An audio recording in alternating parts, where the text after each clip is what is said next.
बेंगलुरु एक ऐसा शहर जहां स्टार्टअप्स जन्म लेते हैं, कोड लिखे जाते हैं और आर्टिफिशियल इंटेलिजेंस की बात होती है। यहीं पर एक युवक था, अतुल सुभाष त्रिपाठी, उत्तर प्रदेश का मूल निवासी, 34 साल का एक सफल टेक इंजीनियर और एक मासूम बच्चे का पिता। जिंदगी देखने में बिल्कुल ठीक थी। एक सुंदर पत्नी, एक प्यारा बेटा और एक अच्छी जॉब। लेकिन हर मुस्कुराते चेहरे के पीछे जो दर्द छुपा होता है वो कैमरा नहीं पकड़ पाता। 1 दिसंबर 2024 को अतुल ने अपनी जिंदगी खत्म कर ली, लेकिन मरने से पहले वो खामोश नहीं गया। 24 पन्नों का एक सुसाइड नोट और 90 मिनट की एक आत्मा को झंझोर देने वाली वीडियो।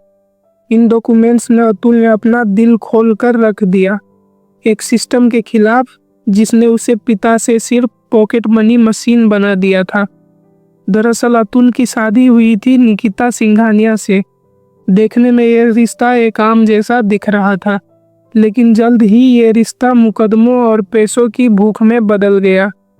निकिता और उसके परिवार पर अतुल ने आरोप लगाया कि उन्होंने 498A डीवी एक्ट और चाइल्ड कस्टडी के केस में उसे जानबूझकर फंसाया गया ताकि उनसे 2 करोड़ रुपए की डिमांड की जाए। निकिता ने बेटे से मिलने के लिए 30 लाख की विजिटेशन फीस मांगी, मगर अतुल ने देने से मना कर दिया। और इसके लिए जब अतुल ने कोर्ट का दरवाज़ा खटखटाया तो वहाँ भी न्याय नहीं, रिश्वत की मांग मिली। अतुल ने खोलकर नाम लिया। उन्होंने जौनपुर की जज रीता कौशिक का भी नाम लिया, जिन्होंने कथित रूप से 5 लाख रुपए की रिश्वत मांगी थी, यह कहकर कि पैसे दो नहीं तो केस चलता रहेगा। अतुल ने कहा, मेरे बेटे को मुझसे अलग करके मुझे जीने की वजह छीन ली गई और यह सब सिस्टम के सामने हो रहा था। अब मुझे सिस्टम पर 1% भी भरोसा नहीं रहा। अतुल का वीडियो सामने आते ही पूरे देश में आक्रोश फैल गया। सोशल मीडिया पर ट्रेंड चलने लगा, #जस्टिस फॉर अतुल सुभाष, #मेन2, #स्टॉप मिसयूज ऑफ 498A। हजारों पुरुषों ने आगे आकर अपनी कहानियां सुनाई।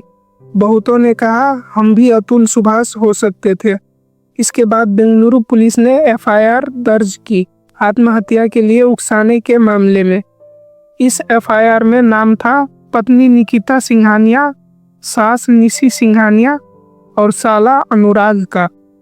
इसके बाद निकिता तुरंत से फरार हो गई, लेकिन बाद में गुरुग्राम से गिरफ्तार भी हो गई।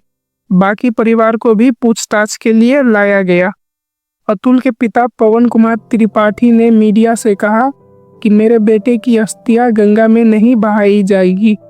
जब तक उसे न्याय नहीं मिलता तब तक उसका बेटा उसे इंसाफ दिलाने के लिए जिंदा है। यह सिर्फ एक बाप का बयान नहीं था, ये पूरे सिस्टम को आईना दिखाने वाली चुनौती थी। अब सवाल यह है कि क्या 498A और डीवी एक्ट का मिसयूज हो रहा है? जब महिलाएं खुदकुशी करे तो पति जेल जाता है, लेकिन जब पुरुष करे तो बस चुप्पी क्यों? न्याय प्रणाली रिश्वत ने कैसे डूबी हुई है? और सबसे बड़ा सवाल, क्या पुरुषों की पीड़ा पर भी समाज ध्यान देगा?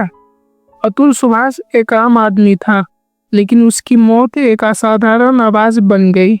उसकी आखिरी लाइन थी, जस्टिस इज ड्यू।